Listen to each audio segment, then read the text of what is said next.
السلام عليكم. اليوم راح نطبخ برغل. بنحتاج 2 كوب برغل.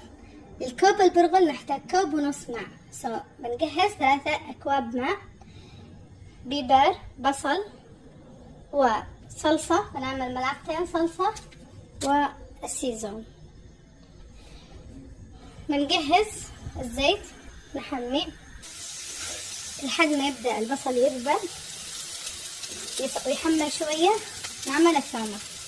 طبعا نسيت أقول لكم إنه لازم نعمل ثومة كمان، 2 فصوص ثوم. هذه الثومة.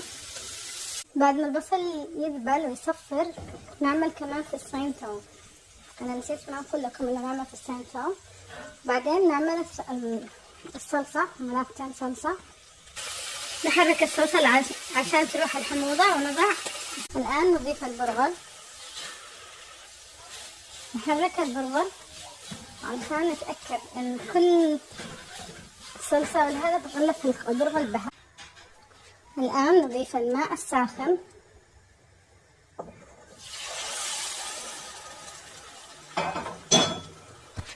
والملح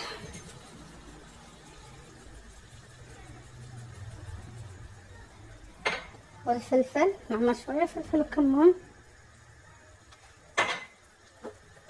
بعد ما أضفنا الماء حركنا، نغطي عليه ونراقبه لحد ما يخمد، ولما ينضج نغطيه بمنشفة ونضع منشفة ما بينه وبين الغطاء ونحطه حق ربع ساعة.